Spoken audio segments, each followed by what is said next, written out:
Hello everyone, I'm Ujjwal Yaman Choudhury, Faculty of World School of Business, World University of Bangladesh. Would like to welcome you all to Introduction to Business course. In this course, we're basically going to learn some basic factors, basic activities, basic departments of business. Those are essential, in fact, to essential for the student for the further studies in business, and also essential for any person who wants to know about business, who wants to know how a business basically runs. And this course will help you to know about some terminologies, functions, and operations of modern business world. So in the first week, we're going to discuss on the foundations of business.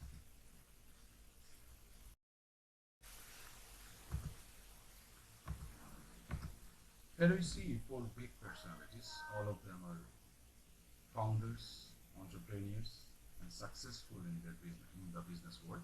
As you see here, this is Steve Jobs, the founder of Apple, Bill Gates, the founder of Microsoft, and Sergey, Larry Page, and Sergey Brin, the co-founders of Google. So all of these four personalities are not only big, what to say, entrepreneurs, they are also innovators, and they have all of them have used information technology, internet, or computer related activities to become an entrepreneur, to become a successful entrepreneur. So in learning objective 1, we are going to learn about the main participants of business, the function that most businesses perform, and the external force that influence business activities. So the first question is, what is basically called business? As you see here, a business is any activity that provides goods or services to consumers for the purpose of making a profit. So important factor is, as we've said, any activity that you do to earn profit is called business. The most important thing that I would like to remind you, it should be legal activities. So when we're learning business or when we're trying to do business, we must do everything legally. And another important thing is making a profit. You can change this definition a bit. You can say in modern business, organizations or companies basically focuses on maximizing the profit and to sustain the business. So whenever, as an example, it's said here, when Steve Jobs and Steve Wozniak created Apple Computer in Jobs' family garage, they started a business. The product was the Apple I, and the company's founders hoped to sell their computers to customers for more than it costs to make and market them. If they are successful, they make profit. So important distinctions concerning these terms you see, and the definition, as it says, first, why does Apple produces and sells goods at iPhone, iPod, Mac? Many business provide services. In fact, on the activity, not or it's not necessary. The business always needs to provide goods. They can also provide services. Like most of the service companies are banks, airline services. These are hospital services. The internet provider, airlines, law firms, movie theater, hospitals are also service companies. Many companies provide both goods and services. For example, local car dealership sells cars and also provides services like automobile repairs. And non-for-profit organizations who own the business, and you need, most of the time, you need employees to run your business. And without customer, this is not possible to do business. Because ultimately, what you are producing as a businessman, customers should be there to take those products, services, whatever you are providing. Because ultimately customers will pay you money for your products and services. So another important thing in business, customers are always kings because you are producing everything for customer satisfaction. And there are 5 function areas of business. First one is management, involves planning for organizing, staffing, directing, controlling company's resources so that you can achieve its goals. Operations, most of the time you need to accumulate your labor, materials, money, information, and other things to provide or to create a finished goods or services. Marketing consists of everything that a company does to identify customer needs and design products to meet those needs. Accounting is a very important one. They measure and summarize, communicate financial and managerial information, and in fact have other managers on financial matters. finance basically involves the planning, obtaining and managing a corporate's funds. That means budget. So as you see, we all live in environment. Business also operates their activities in an environment. So in the center of the circle, you see owners, employees, and customers are the whole thing. So we need to arrange all of the basic activities of business like management, finance, accounting, marketing, operations by keeping these three main participants in the center. And all of these things we do in environment, economic environment, cultural environment, corporate environment, and government environment. All of these things are very important. And you learn about this environment in your business environment course. So what we have learned so far in this discussion, if we go through the summary, you'll see the main participant in the business as owners, employees, and customers. Business is influenced by external factors such as economy, government, consumer trades, public pressure. The activities needed to run a business can be divided into 5 functional areas as we have already learned it: management, operations, marketing, finance, and accounting.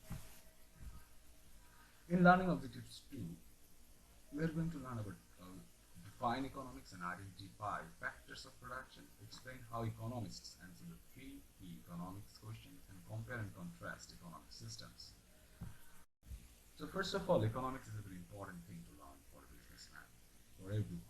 Okay. So what is the definition of economics? It's the study of how scarce resources are used to produce outputs, goods, and services to be distributed among people. Resources are the inputs used to produce outputs. Resources may include any or all of the following. It's like land or other natural resources, labor, physical or mental, capital including buildings, equipment, and money, and entrepreneurship. As you see, our resources are very limited. So we need to arrange or use our resources to create or to make the maximum outputs of those. And economics is the study which basically deals with this. How we can manage our scarce resources to provide or to make sufficient outputs for the people of a country or for our customers, whatever you say. So as you see, for doing all of these things, we need inputs. So inputs are, as you say, land. You need land or natural resources to produce something. You need labor, that means you need workers. You need capital, like you need buildings, you need investment, equipment, money, and also you need a person who will take the initiative to arrange all of these things as an input to provide or to create output for the final buyers or final consumers. So let's say an example. Because business uses resources to produce things, we also call these resources factors of production. That means things, inputs you need to produce a product, we call those things the factors of production. So the factors of production is to produce a shard, we include the following. That means if you want to produce a shard, what are the inputs you need to produce the final good? That means this is the final good, the finished product. So you see a lot of things are there. You need labor, you need factory, you need equipment. It's like you need these buttons, you need cups, you need fabrics, and all of these things you need to arrange. All of these things you need to arrange, you need to use in a scientific way to provide or to create these finished goods. So who will do this? Definitely you need an entrepreneur also. You need an entrepreneur who has entrepreneurship skills to coordinate all of these things to finally produce a finished product. That means sure. So let's see the relationship between the input and output markets. As you see the dual roles of households and businesses. What you see here, households not only provide factors of production but also consume goods and services. Business not only buy resources but also produce and sell both goods and services. As you see here, households, they buy product from farms, they also provide inputs to farms. They provide inputs as labor, capital, land, entrepreneurship, and business basically produce and sell products to households by inputs from households. And when businesses take these inputs from the households, they also provide the output to the household. And for this, when these households are providing these inputs to business, business pay income for these inputs, and while business provide outputs to households, they take a revenue from the households to make profit. Now, the questions economists ask, there are three basic questions that an economics can ask. This first one is, what goods and services should be produced to meet consumer needs? In what quantity? When should they be produced? That means what type of goods? As we have already said that the resources are very scarce and limited. So you need to determine it, and economists need to determine what type of goods and services should be produced, in how much quantity, or how many quantity, and when they should be produced, these products. How should goods and services be produced? Who should produce them, and what resource, including technology, should be combined to produce them? Who should receive the goods and services produced? How should they be allocated among consumers? Now we are going to the economic system. There are basically two major types of economic system in the world, what we call the planned system and the one is the free market system. The answer to these questions depend on a country's economic system, which system they are going to, or they are adapting right now. That means by which a society, households, business and governments make decisions about allocating resources to produce products and about distributing those products. The degree to which individuals and business owners, as opposed to the government, enjoy freedom in making decisions varies according to the type of economic system, as we have already said. These are two major economic systems are planned systems and free market systems. So let's discuss now. The first one we are going to discuss is communism. In a planned system, that means communism is a part of the planned system, the government exerts control over the allocation and distribution of all or some goods and services. That means what you see in a communism, government controls everything. Government decides what to produce, when to produce, how to produce, for who to produce, and they have total control, or at least they have control to a major part of the production of goods and services. The system with the highest level of government that we already said is called communism. That means the degree of control is highest in communism. In theory, a communist economy is one which the government owns all or most enterprise. That means, in theory, what we know that in a communist economy, government will control all of the businesses, all of the enterprises. Central planning by the government dictates which goods or services are produced, how they are produced, and who will receive them. But in practice, pure communism is practically non-existent nowadays. True to say, we don't see a pure communism, that means as per theory, nowadays in the world. Today, a few countries, you can say North Korea and Cuba, they operate under rigid, centrally planned economic systems. What I need to say here, both this socialism and communism are part of planned economic system. The economic system that we call the free market system, in which most businesses are owned and operated by the individuals by the free market system, also known as capitalism. That means anyone can start business anytime and anywhere. Okay. So in a free market, competition dictates how goods and services will be allocated rather than government dictating how it should be produced or how it should be distributed. And business is conducted with only limited government involvement. The government involvement is very limited. It's not like very high like planned economic system or communism. The economies of the United States and other countries such as you can say Japan are based on capitalism. Though it's really tough to find a pure communist country nowadays or a pure capitalist country, that means free market country. So in reality, most of the countries are following a mixed market system. So in a mixed market system, the economy relies on both markets and the government to allocate resources.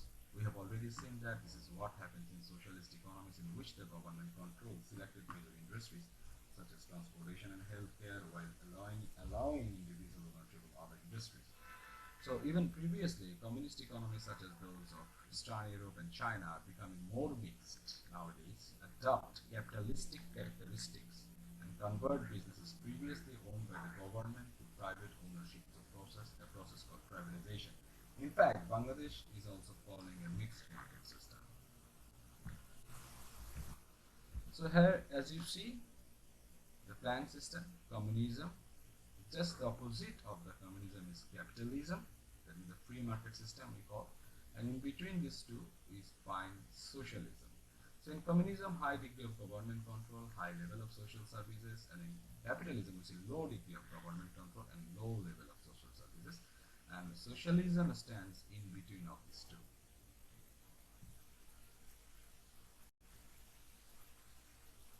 So these are the key takeaways what we've just discussed.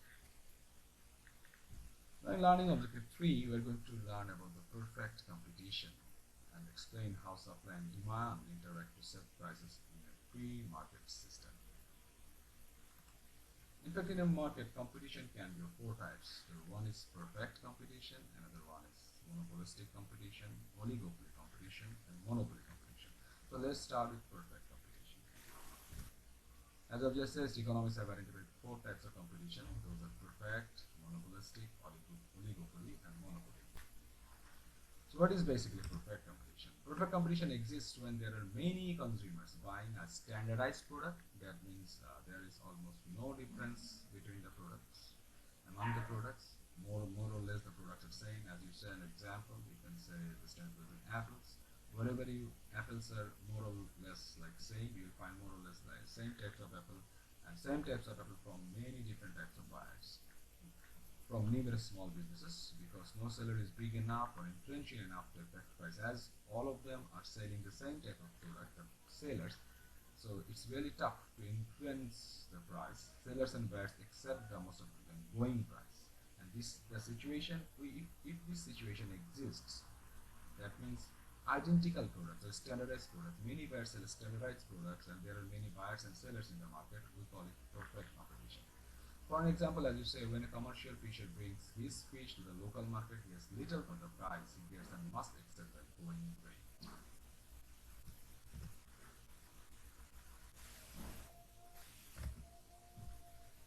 As you see in this demand curve, when the price is 0.80, the demand is 1,500 units. When the price is 0.60, the demand is 2,000 units, and when the price is 0.40, the demand is 2,500 units. Okay, that means price goes up, demand goes down, and price goes down, demand goes up. Again, in this diagram, you see when the price is 0.80, the supply is high, 3,000 units. The price is 0.60, the supply is 2,000 units, just like the demand curve we have just seen. And when the price is 0.40, the supply is 1,000 apples. So what we see in this point, in 0.60, the supply and demand remain same.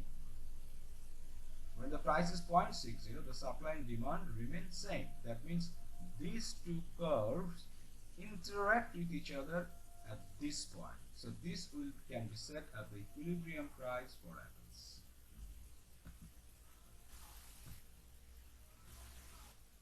So these are the key takeaways what we have learned so far.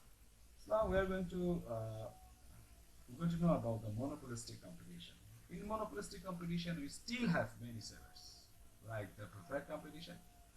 But however, they don't sell identical product. That means the same standardized product, not like fish or apples. Instead, they sell differentiated products that differ somewhat and may be perceived differently by the consumers or the customers, even though they serve a similar purpose. As an example, you can say that Coca-Cola and Pepsi, the price of this product in our market is not all the same. Though both of these products are cola beverages, but consumers perceive this product differently. So based on these two companies set up their prices. So this can be an example of monopolistic competition, where there are many buyers and sellers, but there are differences in number of ways between products like quality, style, convenience, location, and branding.